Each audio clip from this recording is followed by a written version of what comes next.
नमस्कार। सभी साथियों का यहाँ समय निकाल कर आने के लिए बहुत बहुत धन्यवाद। पहले तो माफ़ी चाहते हैं कि यहाँ मैं देरी से पहुँचा हूँ। देरी से सिर्फ आप ही क्या नहीं आए हैं, मुजफ्फरपुर में ही देरी से आए हैं। आज पारू में एक मेरी सभा थी जहाँ हम पहुँच ही नहीं पाए, तो उसके लिए जो साथी दल के लगे हुए थे, जो लोग वहाँ आए थे, उनसे भी माफ़ी चाहता हूँ। हम लोग सुबह से चल ही रहे हैं, पटना से चले हैं और मानार होते हुए आ रहे हैं। अपने से कहीं हम लोग चाय पीने के लिए भी नहीं रुके हैं, लेकिन जो समय लग गया वो लग गया, गलती तो हमारी ही है। मेरे साथ सीताराम बाबू हैं, इनसे तो आप लोग का परिचय होगा ही। सीताराम यादव जी बगल के सीतामढ़ी के हैं, उसके बगल में ललन जी यादव हैं, ये मुंगेर के हैं, IAS ऑफिसर है। मनोज तो यहीं आपके जिला के हैं, इनसे आपका परिचय है ही। मेरे बगल में BK चौधरी साहब हैं, ये भी आपके ज़िले मुजफ्फरपुर के हैं, ex IPS अफसर हैं। और उसके बगल में AK दास साहब हैं, जिनसे आप लोगों का बखूबी परिचय होगा। यहाँ के मुजफ्फरपुर के बड़े पेडिट्रिशियन हैं, फिजिशियन हैं, फिजिशियन। तो आप सबका यहाँ स्वागत है। जैसा कि आपको पता है कि बिहार बदलाव यात्रा के तहत हम लोगों ने ये घोषणा की है कि अगले 120 दिन में 240 विधानसभा क्षेत्रों में जाएंगे। और उसकी शुरुआत JP के जन्मभूमि सिताब दियारा से हुई है। JP के भूमि से इसलिए क्योंकि आज से करीब 50 साल पहले सबसे पहले बदलाव, व्यवस्था परिवर्तन, संपूर्ण क्रांति जैसे जो शब्द हैं, ये जनमानस के बीच में JP के द्वारा ही दिया गया। उसके बाद से देश के कई हिस्सों में सत्ता बदली, कई जगहों पर व्यवस्था भी बदली, लेकिन बिहार जहां से इस क्रांति की, इस आंदोलन की, इस नारे की, सोच की शुरुआत हुई, वो जहां था वहीं रह गया। 1970 के दशक में भी बिहार देश का सबसे गरीब और पिछड़ा राज्य था, और आज करीब 45-50 साल बाद भी देश का सबसे गरीब और पिछड़ा राज्य बिहार ही है। तो अभी जनता के पास अगले 4-5 महीनों में जब चुनाव होने वाला है, तो उनके पास एक बहुत बड़ा अवसर है JP के बताए हुए रास्ते पर चल के संपूर्ण क्रांति का, व्यवस्था परिवर्तन का, जिसमें एक बार लोग जनसुराज के जो बताए हुए रास्ते हैं, जो JP का रास्ता है कि लोग जाति पाति भूलकर, हिंदू मुसलमान को छोड़कर, मंदिर मस्जिद की लड़ाई से ऊपर उठकर 5 किलो अनाज के लिए नहीं, नाली गली के लिए नहीं, अपने अपने बच्चों की शिक्षा रोजगार के लिए वोट दें। इसी संदेश को लेकर जनसुराज में मैं और मेरे सारे साथी घर घर जा रहे हैं और कोशिश कर रहे हैं कि चुनाव से पहले लोगों को इस बात के लिए संकल्पित कराया जाए कि यहाँ पर के जो भ्रष्ट नेता हैं, जिन्होंने जाति और धर्म के नाम पर बिहार को लूटा है, उनको अलग हटाकर एक नए सशक्त विकल्प के तौर पर जनसुराज के साथियों को वो चुने। अगर वो ठीक लगता है तो उन्हें ये मौका दे, बिहार में व्यवस्था परिवर्तन करे। इसके साथ साथ जनसुराज एक और जो बड़ा अभियान चला रहा है, जिसका नाम है बदलाव का हस्ताक्षर, जिसके तहत 1 करोड़ परिवार से बिहार में 3 विषयों पर जनसुराज के साथी जाकर हस्ताक्षर करा रहे हैं। 3 विषय वो हैं जिसको लेकर बिहार के सामाजिक राजनीतिक जीवन में पिछले कई वर्षों से खूब चर्चा हुई है। पहला विषय है जातीय जनगणना। जैसा कि आपको याद होगा, देश में सबसे पहले जातीय जनगणना आज से करीब 2-2.5 साल पहले बिहार में कराया गया। और जो लोग अपने आप को सामाजिक न्याय का पुरोधा बताते हैं, उन्होंने ये दावा किया कि जातीय जनगणना होने से समाज के जो वंचित वर्ग हैं उनको फायदा होगा। तो जब जातीय जनगणना का रिपोर्ट आया 2023 को, 7 नवंबर को सदन में रखा गया बिहार विधानसभा में, उसमें सबसे जो समझने वाली बात निकल के आई कि 30-35 बरस सामाजिक न्याय के नाम पर राजनीति करने वालों के सरकार में रहने के बावजूद जो सही मायनों में सामाजिक, आर्थिक और शैक्षणिक तौर पर पिछड़े वर्ग के लोग हैं, उनको कोई लाभ नहीं हुआ। एक उसका प्रमाण ये है, एक आंकड़ा आपको दे देता हूं, क्योंकि आप लोग भी जातीय जनगणना जब हो रहा था तो रोज सवाल कर रहे थे। जब जनगणना का रिपोर्ट आया तो कोई चर्चा नहीं हो रही है। बिहार में आजादी के 78 साल के बाद सिर्फ 3, उसी जातीय जनगणना रिपोर्ट में लिखा हुआ है कि 3% से कम SC समाज के, दलित समाज के लोग 12वीं क्लास पास करते हैं। जिस अति पिछड़ा समाज की रोज यहाँ चर्चा होती है, बैठकें होती हैं, आंदोलन होता है, वोट की बात होती है, 5% से कम अति पिछड़ा समाज के बच्चे ही 12वीं क्लास पास कर रहे हैं। और मुसलमानों के बीच ये आंकड़ा 7% से कम है। 7% से कम मुस्लिम समाज के बच्चे ही 12वीं क्लास पास करते हैं। मैं ये सिर्फ आंकड़ा इसलिए दे रहा हूं कि जब भी जातीय जनगणना की बात होती है तो आप लोग सीधा इसको आरक्षण से जोड़ देते हैं। नेता चाहता है कि अगड़ा पिछड़ा लड़ाई हो जाए, आरक्षण की बात हो जाए। आप जरा समझिए कि आरक्षण चाहे 10% हो या 100%, अगर आपका बच्चा 12वीं ही पास नहीं कर रहा है तो आरक्षण का लाभ आपको मिलेगा कैसे? उसी जातीय जनगणना के आधार पर 23 या 24 नवंबर को 2023 में नीतीश कुमार और उस समय देखिए अभी नीतीश जी का बिजली है आया गया,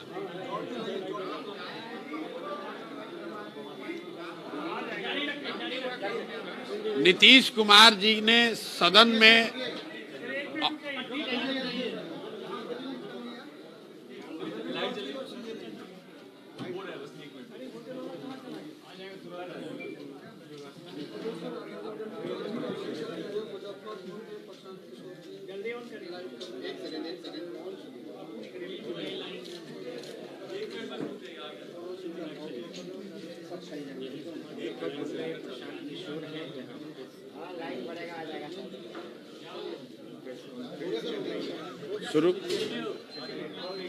शुरू करें।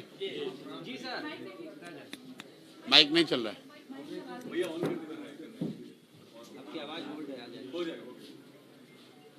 जातीय जनगणना के रिपोर्ट के आधार पर 23 और 24 नवंबर को नीतीश कुमार जी, जो उस समय तेजस्वी यादव जी के साथ सरकार में थे, उन लोगों ने घोषणा की कि जातीय जनगणना में जो 94 लाख गरीब परिवार चिन्हित किए गए हैं उनको 2-2 लाख रुपया आर्थिक सहायता के तौर पर दिया जाएगा।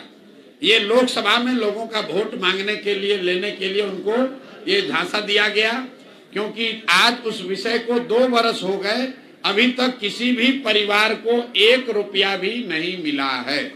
और आप लोग भी पत्रकार बंधु हैं, आप भी अगर किसी को जानते हो जिसको जातीय जनगणना के बाद 1 रुपया भी मिला हो तो जरूर बताइए। तो ये पहला विषय है हम लोगों के लिए कि घर घर जाकर हम लोग पूछ रहे हैं कि भाई नीतीश कुमार ने जो वादा किया था कि जातीय जनगणना में जो गरीब परिवार चिन्हित किए गए हैं उनको 2 लाख रुपया आर्थिक सहायता दी जाएगी, आपको मिला है कि नहीं मिला है? दूसरी बात, 2008 से दलितों के बीच नीतीश कुमार ने दलित महादलित का एक सिस्टम लाया और ये कहा कि जितने भूमिहीन महादलित हैं, अति पिछड़ा समाज के लोग हैं, उनको घर बनाने के लिए 3 डिसमिल जमीन दिया जाएगा। कुल 50 लाख परिवारों को ये लाभ मिलना चाहिए था। अभी सरकारी आंकड़ा आया है जिसमें दावा किया गया है कि 2,34,000 परिवारों को ही 3 डिसमिल जमीन मिला है। और भारत सरकार का रिपोर्ट आया है जिसमें ये बताया जा रहा है कि 2,34,000 में से करीब करीब 1,20,000 परिवार ऐसे हैं जिनको सिर्फ कागज पर ही ये जमीन दिया गया, जमीन उनको मिला ही नहीं। तो ये दूसरा मुद्दा है। और तीसरा मुद्दा है भूमि सर्वे का, जो कि यहाँ पर लैंड डिजिटाइजेशन के नाम पर सरकार पिछले 4-5 वर्ष से राजस्व विभाग के जरिए जो धन की वसूली कर रही है, ये बताया जा रहा है कि लैंड का डिजिटाइजेशन होगा, इससे भूमि सुधार की दिशा में काम होगा। सच्चाई ये है कि ये राजस्व विभाग के जरिए वंशावली बनाने के नाम पर, रसीद कटाने के नाम पर, दाखिल खारिज करने के नाम पर, जमाबंदी करने के नाम पर हजारों करोड़ रुपया का वसूली हो रहा है। और अभी सरकारी आंकड़ा जो आया उसमें पता चला कि ये 4-5 बरस के लूट के बाद, प्रयास के बाद सिर्फ 20% जमीन का ही डिजिटाइजेशन हुआ है। बिहार सरकार में जब ये योजना शुरू हुई, इसके बाद आंध्र प्रदेश में, तेलंगाना में योजना शुरू हुआ, वहां काम पूरा कर लिया गया। लेकिन बिहार सरकार की गलती की वजह से जो लूटपाट मची हुई है, उस वजह से सर्वे में सर्वे के नाम पर घर घर से पैसा लिया जा रहा है, लेकिन न लैंड का डिजिटाइजेशन पूरा हुआ, न भूमि सुधार के दिशा में कुछ आगे काम हुआ। तो इन 3 मुद्दों को लेकर हम लोग घर घर जा रहे हैं, जिसकी शुरुआत मैंने 18 तारीख को कल्याण बिघा से करी। कल्याण बिघा के पंचायत में तो हम पहुंचे, लेकिन आपने शायद देखा होगा नीतीश कुमार के प्रशासन ने हमको कल्याण विकास गांव नहीं जाने दिया। ये दिखाता है कि ये सरकार की स्थिति क्या है। पूरे बिहार का बात छोड़ दीजिए, नालंदा का भी बात छोड़ दीजिए, नीतीश कुमार के अपने गांव में भी इन 3 मुद्दों पर लोग उनके विरोध में खड़े हैं। जब मैं हस्ताक्षर कराने गया तो पूरा प्रशासन लगकर उन्होंने कल्याण बिघा में मुझे जाने नहीं दिया, लेकिन उससे कोई फर्क नहीं है। हम लोग कल्याण बिघा फिर जाएंगे, आज नहीं तो कल जाएंगे जरूर। लेकिन उसके साथ साथ जो जन सुराज से जुड़े हुए साथी हैं वो पूरे बिहार में घर घर जाकर 1 करोड़ लोगों का हस्ताक्षर लेंगे। और जो मानसून सत्र होगा विधानसभा का, उसमें हम लोग 1 करोड़ लोगों का हस्ताक्षर लेने के बाद उस सदन में बैठकर बिहार की जनता को गुमराह करने वाले इन लोगों को जाकर इनका घेराव करेंगे हम लोग, और इनको याद दिलाएंगे कि 2 बरस पहले आपने कहा था कि बिहार के 94 लाख परिवारों को 2-2 लाख रुपया दोगे, अभी तक किसी को नहीं दिया। आज से 15 साल पहले आपने कहा था कि भूमिहीन दलित, महादलित और अति पिछड़ा समाज के लोगों को 3 डिसमिल जमीन देना है, उसमें 10% लोगों को भी जमीन नहीं मिला। और तीसरी जो बात है कि भूमि सर्वे के नाम पर जो सबको परेशान किया जा रहा है, हजारों करोड़ रुपया वसूला जा रहा है, इसके बावजूद लैंड के रिकॉर्ड में भूमि सुधार के दिशा में कोई काम नहीं हुआ है। इन 3 विषयों को लेकर विधानसभा का घेराव मानसून सत्र में जनसुराज की ओर से किया जाएगा। तो ये 2 जो कार्यक्रम चल रहा है, बिहार बदलाव यात्रा जिसको मैं कर रहा हूं, और बदलाव का हस्ताक्षर जो जनसुराज के हमारे सभी साथी कर रहे हैं, इसकी मैंने आपको जानकारी दे दी। उसी के तहत आज मैं मुजफ्फरपुर में था। महनार में एक हमारी छोटी सी सभा थी, उसके बाद पारू में एक सभा थी। पारू में मैं समय पर नहीं पहुंच पाया, जैसा कि आपको पता है। अभी हम मुजफ्फरपुर अभी पहुंच पाए हैं, तो एक बार माफी चाहते हैं सबसे। अगर आपका कोई सवाल है तो आप सवाल कर सकते हैं, हमसे कर लीजिए, या जो मंच पर बैठे हुए हमारे वरीय साथी हैं इनसे भी आप सवाल कर सकते हैं। कौन होगा प्रत्याशी? जिसको मुजफ्फरपुर की जनता तय कर देगी वही होगा प्रत्याशी। जनसुराज पहला दल है जिसने ये व्यवस्था बनाई है कि जिसको भी प्रत्याशी बनना है वो आवेदन दे, और आवेदन सिर्फ प्रशांत किशोर और जनसुराज को न दे, वो आवेदन अपने क्षेत्र की जनता को भी दे। तो जिसने भी आवेदन दिया है वो अपने आप को संभावित प्रत्याशी के तौर पर आधिकारिक तरीके से अपने क्षेत्र में घूमकर बता रहा है कि मैं यहाँ का संभावित प्रत्याशी हूँ। और जनसुराज की जो व्यवस्था है, अब क्षेत्र की जनता से बात करेगी, और जो भी संभावित प्रत्याशियों में जो सबको मान्य होगा, जो सबको अच्छा लगेगा, वही जनसुराज का प्रत्याशी होगा। आप भी हमको बता दीजिए कि जो संभावित प्रत्याशी यहाँ फोटो बैनर लगाए हैं उसमें कौन अच्छा है, आप भी हमको राय दीजिए ताकि चुनने में हमको भी आसानी होगी।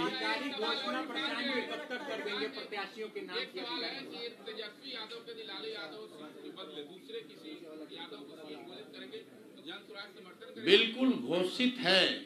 अगर तेजस्वी यादव की बात नहीं है, अपने परिवार के अलावा बिहार में किसी भी व्यक्ति को, अगर यादव समाज के भी किसी व्यक्ति को राजद मुख्यमंत्री घोषित कर दे तो जनसुराज अपनी पूरी ताकत से राजद के उस मुख्यमंत्री के उम्मीदवार के समर्थन में जनसुराज खड़ा हो जाएगा। ऐसा क्यों हम कह रहे हैं?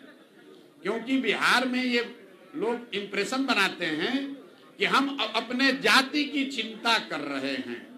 मैं खुलेआम चैलेंज कर रहा हूं कि लालू यादव को यादवों की चिंता नहीं है, उनको अपने परिवार की चिंता है, उनको अपने बच्चों की चिंता है।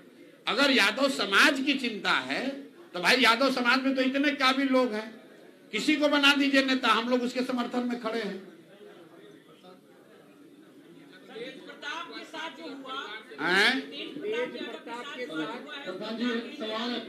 तेज प्रताप जी के साथ क्या हुआ है? लालू जी ने किसको पार्टी से निकाल दिया? तेज प्रताप अपने लड़के को। तो निकलते रहते हैं, आते रहते हैं, जाते रहते हैं। इससे पहले भी कुछ दिन तेज प्रताप जी वापस पार्टी को छोड़कर चले गए थे वृंदावन वगैरह, फिर उनको वापस ला दिया गया, मंत्री भी बन गए। तो उनके लड़के हैं, ये उनका अंदरून, पहली बात तो समझिए उनका पारिवारिक अंदरूनी मामला है। लेकिन राजनीतिक तौर से मैं नहीं समझता हूं कि लालू यादव जी के परिवार का कोई लड़का या लड़की जो राजनीति में सक्रिय है या होना चाहता है उस पर लालू जी कोई कार्रवाई करेंगे, ऐसा मुझे लगता नहीं। प्रशांत किशोर जी, एक सवाल है, जिस तरह से गर्मी का समय है, ऐसे में चमकी को लेकर के जो सरकार की लगातार कई वर्षों से पहल होती रही है, ऐसे में सैकड़ों बच्चे काल के गाल में जा रहे हैं। सरकार की जो कार्यशैली है, इसको लेकर के आपकी क्या प्रतिक्रिया है? देखिए, चमकी बुखार को लेकर जब मैं यहाँ पदयात्रा कर रहा था तो एक डॉक्टर अरुण साहा हैं जिन्होंने चमकी बुखार पर यहाँ बहुत काम किया है, वो जनसुराज से भी जुड़े रहे हैं, बहुत भले आदमी हैं। और जो उस समय उन्होंने बताया या बाहर के दूसरे डॉक्टर्स ने भी जो रिसर्च बताया के बारे में जो साझा किया कि वो उस समय स्थिति कंप्लीटली अवॉइडेबल थी। जो बच्चे खाली पेट सोए, जो भूखे पेट सोया, वही उसी बच्चे को चमकी बुखार हुआ और उसकी फैटेलिटी रेट ज्यादा हुई। तो सबसे पहले तो गरीब परिवार के जो बच्चे हैं जिनको, भाई एक माइक दे दो यार,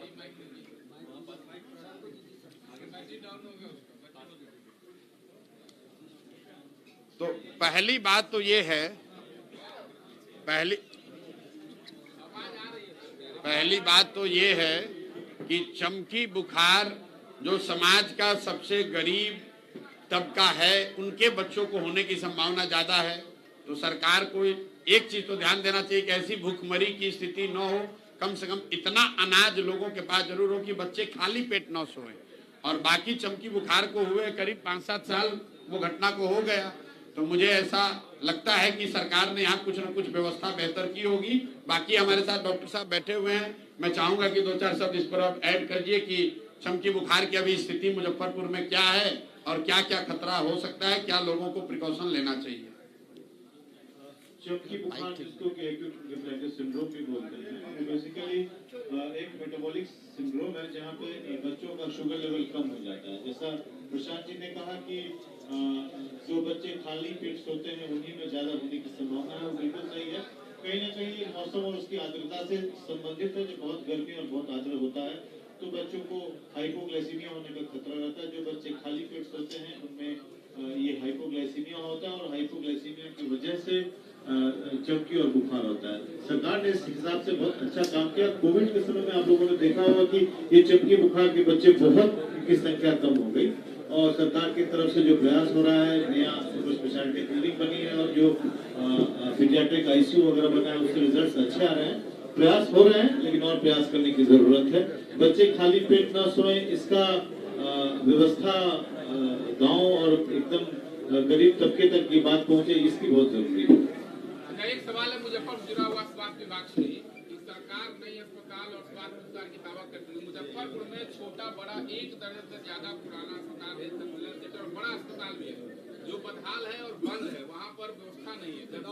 और स्वास्थ्य मंत्री बिहार के कह रहे हैं कि मंगल काल चल रहा है बिहार। बिल्कुल, इस पर क्या भाई, मंगल काल उनका चल रहा है क्योंकि लूटपाट करके बहुत रुपया कमा लिए हैं। मंगल काल उनका तो जरूर चल रहा है, ठीक बात है। बिहार के लोगों का मंगल काल तो चल नहीं रहा है।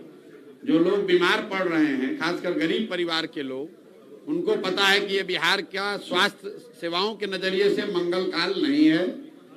यहाँ के जो पूरी स्वास्थ्य व्यवस्था है वो ग्रामीण चिकित्सकों के ही कंधे पर है। खासकर जितने गांव में तो मैं गया हूँ, 5000 गाँव में, मुझे कहीं पर सब सेंटर या पीएचसी रेफरल हॉस्पिटल कहीं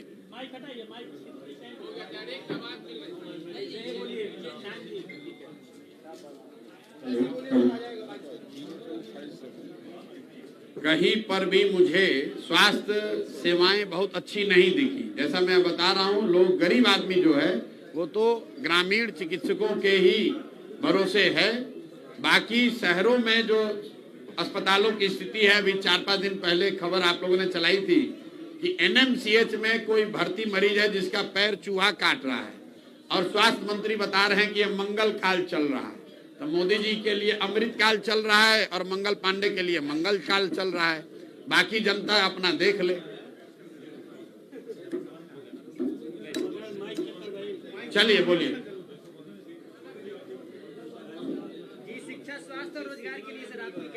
क्या रीजन रहेगा सर?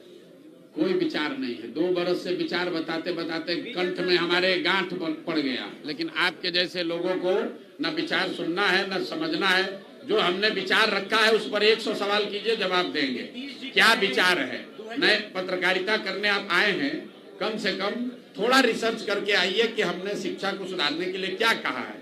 उसमें अगर कुछ कमी दिखती हो, उसमें गलती दिखती हो तो जरूर सवाल कीजिए। लेकिन आ गए खड़ा होके शिक्षा को सुधारने के लिए क्या विजन है? 3 बरस से क्या कर रहे हैं? 3 बरस से गांव गांव घूम कर यही समझा रहे हैं कि शिक्षा को कैसे सुधारा जाएगा, भ्रष्टाचार को कैसे रोका जाएगा। 5 महीना शेष बचा हुआ है, उम्मीदवार का नाम कब तक? उम्मीदवार का नाम जैसा कि जनसुराज की कोर कमेटी ने तय किया है, किसी दूसरे दल से पहले जून जुलाई महीने में हम लोग सबसे पहले उम्मीदवारों की घोषणा कर देंगे। चिंता मत कीजिए। राघोपुर सीट से आपकी उम्मीदवारी तय माना जाए। भैया 100 दफे कह चुके कि जो राघोपुर से उम्मीदवारी का जो बात है वो पार्टी को तय करना है। पार्टी के किसी साथी ने मेरे नाम से आवेदन राघोपुर के लिए दिया था, लेकिन इसका मतलब ये नहीं है कि किसी ने आवेदन दे दिया तो हम राघोपुर से लड़ेंगे। पार्टी तय करेगी कि राघोपुर से लड़ना है तो राघोपुर से लड़ेंगे। पार्टी तय करेगी कि मुजफ्फरपुर से लड़ना है तो मुजफ्फरपुर से लड़ेंगे। पार्टी तय करेगी कि नहीं लड़ना है, टिकट आपको नहीं मिलेगा तो नहीं लड़ेंगे। चलिए, बहुत बहुत धन्यवाद भाई। हैं जी, क्या महात्मा गांधी से शुरू की आपने, वो आपकी तस्वीर में है जनसुराज की, अब अम्बेडकर जी आए हैं, आगे तीसरा कोई चेहरा जुड़ेगा? नहीं, देखिए, मतलब इस बात की गंभीरता को आप लोग समझिए। बिल्कुल ठीक बात है, जनसुराज अभियान में सिर्फ महात्मा गांधी का ही पिक्चर था। बाबा साहब का पिक्चर क्यों जोड़ा गया?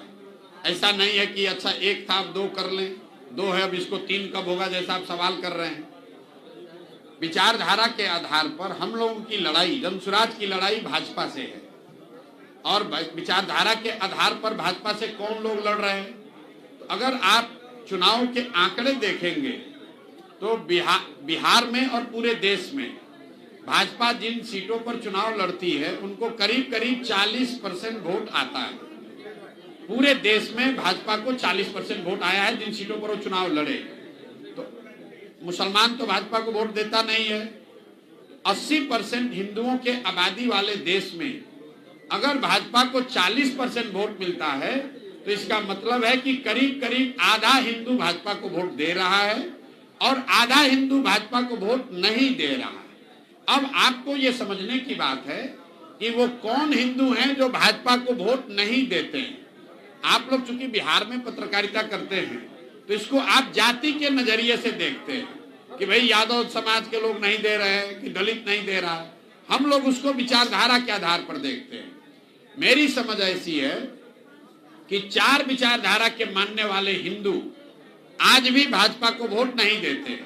जो गांधी के विचारधारा को मानने वाला हिंदू है वो किसी भी जाति का हो वो भाजपा को वोट नहीं देता है। जो बाबा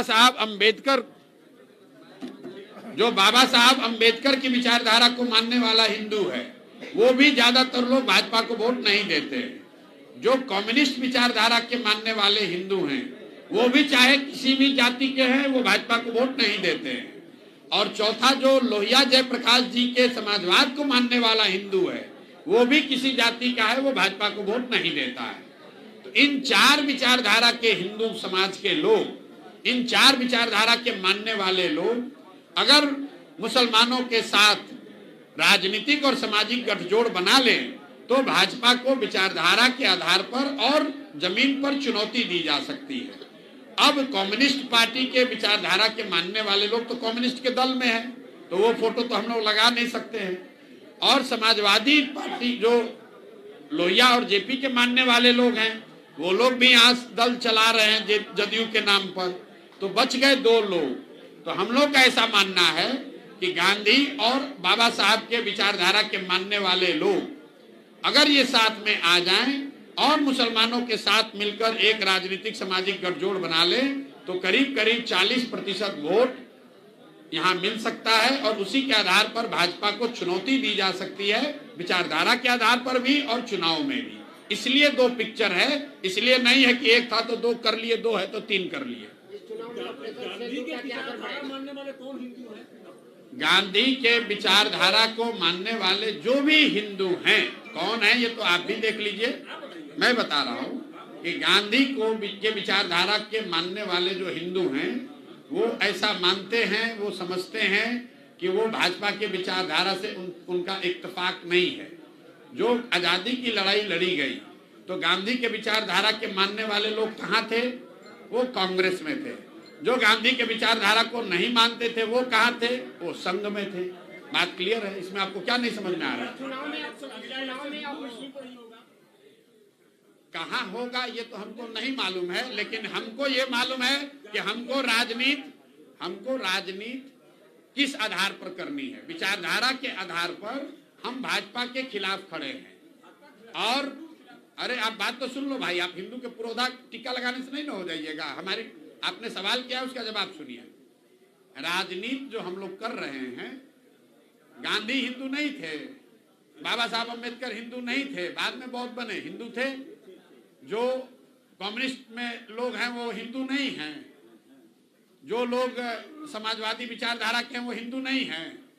हिंदू होने का मतलब ये जरूरी थोड़ी है कि हम भाजपा का झंडा लेकर घूमेंगे। हमने आपको ये कहा कि विचारधारा के आधार पर जनसुराज की लड़ाई भाजपा से है। तो हम लोग अगर विचारधारा आधारित व्यवस्था बना रहे हैं तो हम लोग का लेगेसी, हम लोग का आइकन कौन होगा? हम लोग का आइकन गांधी होंगे, हम लोग के आइकन जेपी होंगे, हमारे आइकन लोहिया होंगे, हमारे आइकन अंबेडकर होंगे, हमारे आइकन कम्युनिस्ट पार्टी का कोई उस तरह का व्यक्ति होगा वो होगा। लेकिन चूंकि कम्युनिस्ट पार्टी और समाजवादी पार्टी, समाजवाद के गांधी, लोहिया और जयप्रकाश के मानने वाले लोग दलगत स्वरूप में काम कर रहे हैं, इसलिए उनका फोटो यहाँ नहीं है। बाबा साहब और गांधी जी जो हैं ये एक तरह से स्वतंत्र हैं। आप चाहे आप भी फोटो लगा सकते हैं, हम भी लगा सकते हैं। दूसरे का लगाएंगे तो लोग कहेगा कि हमारा लगा लिया आपने। चुनाव में ऑपरेशन सिंदूर का क्या असर पड़ेगा? कोई असर नहीं पड़ेगा। आप बताइए कि ऑपरेशन सिंदूर हुआ, उसका परिणाम क्या हुआ, सही हुआ, गलत हुआ, उसकी चर्चा होती रहेगी। उससे बिहार में क्या बच्चों के लिए पढ़ाई की व्यवस्था हो गई? क्या बिहार से पलायन रुक गया? चलिए सिंदूर, ऑपरेशन सिंदूर के ही नाम पर क्या 2-4-5 लाख बिहार के लड़कों को आर्मी में नौकरी मिल गई? तो आप लोग किसी भी चीज को किसी चीज से जोड़ देते हैं। भाई देश में पार्लियामेंट है, विधानसभा है और ग्राम सभा है। तीनों क्यों अलग अलग व्यवस्था बनाई गई? क्योंकि तीनों को अलग अलग विषयों को डील करना है। पार्लियामेंट का चुनाव हो गया, जनता ने पक्ष और विपक्ष दोनों को चुनकर वहां भेज दिया। उनका काम है विदेश नीति, उनका काम है राष्ट्रीय सुरक्षा। अब जब बिहार का विधानसभा चुनाव होगा तो उस विधानसभा में वो लोग चुनकर जाएंगे जिनका काम होगा कि बिहार में शिक्षा कैसे सुधरे, बिहार में स्वास्थ्य सेवाएं कैसे बहाल हो, बिहार में बच्चों को रोजगार कैसे मिले। उसका ऑपरेशन सिंदूर से क्या लेना देना है? संविधान में राष्ट्रीय सुरक्षा देश का मामला है, बिहार के विधानसभा का मामला नहीं है। अब आप बताइए कि ऑपरेशन सिंदूर का मुखिया के चुनाव पर क्या असर होगा? अरे भाई मुखिया के चुनाव का विषय गांव और पंचायत की समस्या है। दरअसल एनडीए के नेता जो जा रहे हैं तो भाई मेरे, जो लोग ऑपरेशन सिंदूर या इस तरह की राष्ट्रीय सुरक्षा और सेना के किए गए काम को अपने राजनीतिक फायदे के लिए इस्तेमाल कर रहे हैं, उनका चरित्र ही वो आपके सामने है। आप वो देख लीजिए और तय कर लीजिए। जब ऑपरेशन सिंदूर हुआ तो उसमें तो पक्ष विपक्ष सारे लोग, चाहे आप किसी पार्टी के वोटर हैं, आपने सबने समर्थन किया सरकार का। और जब ऑपरेशन सिंदूर हो गया तो अब झंडा लेकर खाली भाजपा वाले घूम रहे हैं। तो भाई तिरंगा यात्रा अगर कोई निकालेगा तो देश की जनता निकालेगी। देश की जनता ने समर्थन किया था। तो जब लड़ाई लगी तो देश की जनता, और जब लड़ाई खत्म हुई तब उसका तिरंगा यात्रा पर एकाधिकार भाजपा वाले ने कर लिया, फिर नया तरीका बना लिया है।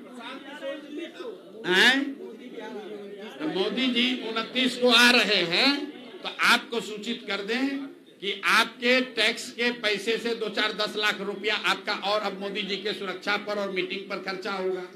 क्योंकि मोदी जी जितनी बार बिहार आते हैं तो बिहार को क्या देते हैं नहीं देते हो तो बाद में गणना होगी। आपके हमारे पैसे से यहाँ आ रहे हैं क्योंकि प्रधानमंत्री हैं। अभी मधुबनी में आए थे, पूरे राज्य के पंचायत से जुड़े हुए नेताओं को इकट्ठा किया गया, करोड़ों रुपया बिहार सरकार का खर्चा हुआ। आप मुजफ्फरपुर में अपने डीएम से जाकर पूछिएगा कि कितना रुपया आप लोग आरटीआई लगाइए कि कितना रुपया लगाकर मुजफ्फरपुर से चुने हुए प्रतिनिधियों को मधुबनी के सभा में ले जाया गया।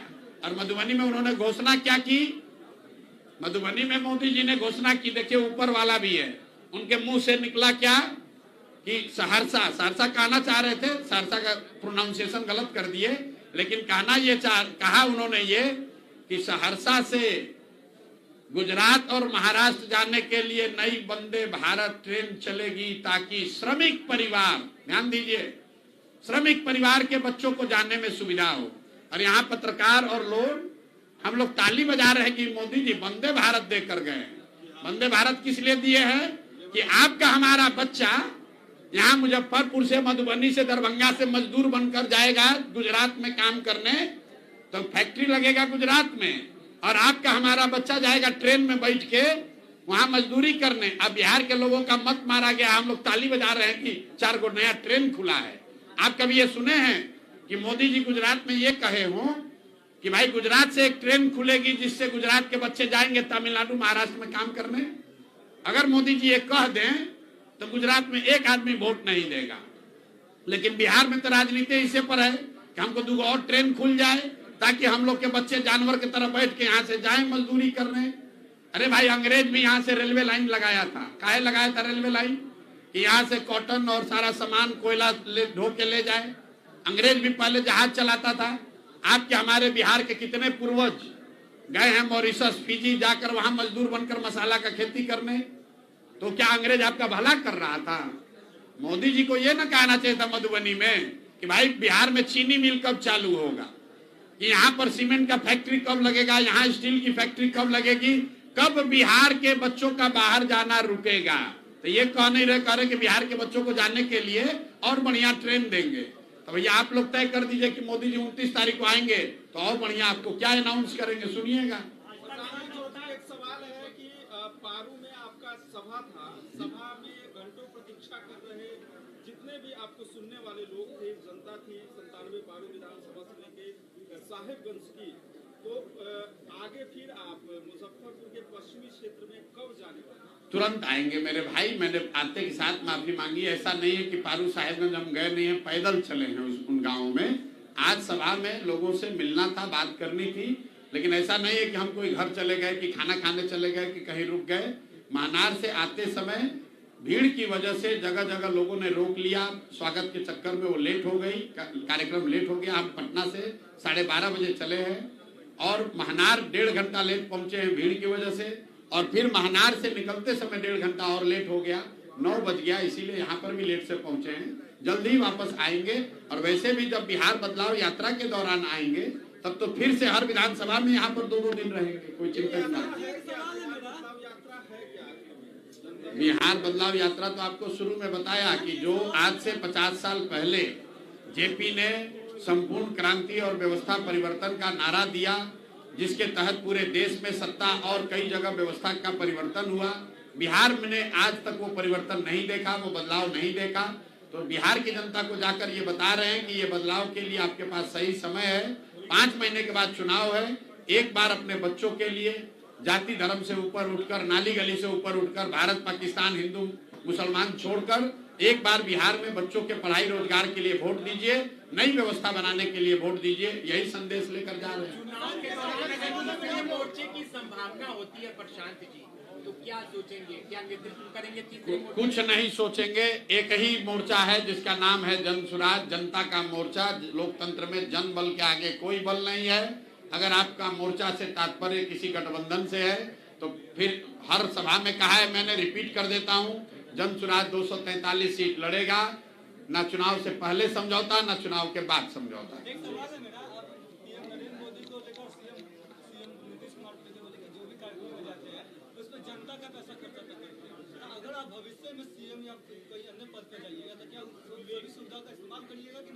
सुविधा का इस्तेमाल करना एक बात है और प्रधानमंत्री के तौर पर आकर पूरे बिहार के पंचायत से जुड़े हुए लोगों को बस और पैसा देकर बुलाकर भाषण देना दूसरी बात है। भाई मोदी जी पिछले साल क्यों नहीं आए पंचायती राज के लोगों से मिलने बिहार में? इतना समझ आपको होना ना चाहिए भाई। इसी साल बिहार के पंचायती राज के लोगों का चिंता हुआ है। इसी साल किसान के स्वनिधि का पैसा बिहार से जाएगा। अब चुनाव नवंबर के बाद फिर आपको दिखेंगे नहीं 2 बरस। आप बताइए 2015 में मोदी जी ने आरा से अनाउंस किया 80,000 करोड़ दूं कि 90,000 करोड़ दूं, 90,000 करोड़ दूं कि 1 लाख करोड़ दूं। अच्छा 1,25,000 करोड़ देता हूं, दे दिया। अब आप लोग बताइए कि सरकार केंद्र में मोदी जी की है, एनडीए की है, अब बिहार में भी सरकार एनडीए की है। तब तो 2 ही बात हो सकता है, या तो मोदी जी ने पैसा भेजा नहीं, या फिर पैसा भेजा उनके एनडीए के साथियों ने, जो कि अभी मंगल काल जिन लोगों का चल रहा है वो सब लूट लिया पैसा।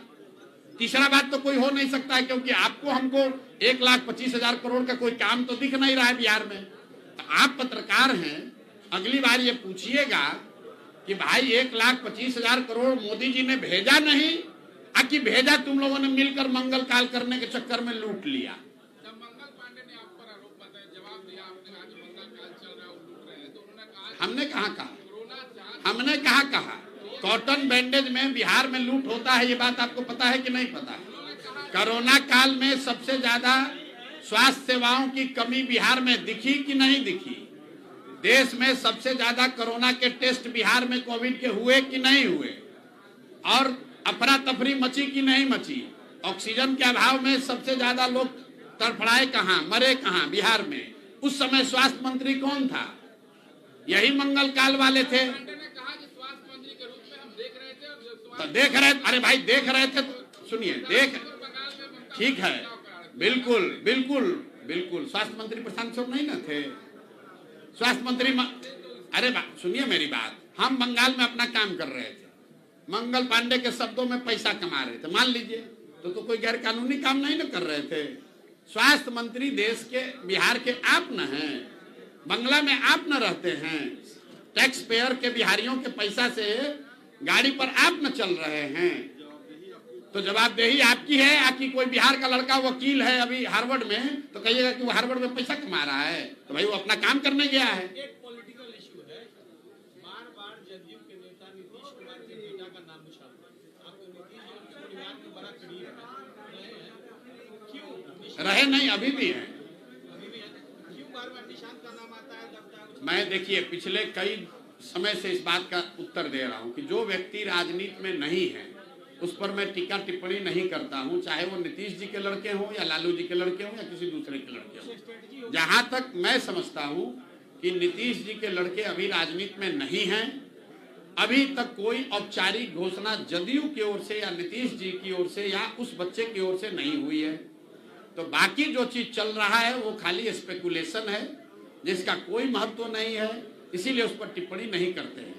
अगर जदयू से या नीतीश जी से या निशांत के द्वारा खुद ऐसा कहा जाएगा कि हम राजनीति में आ रहे हैं, तब उस पर टिप्पणी की जाएगी।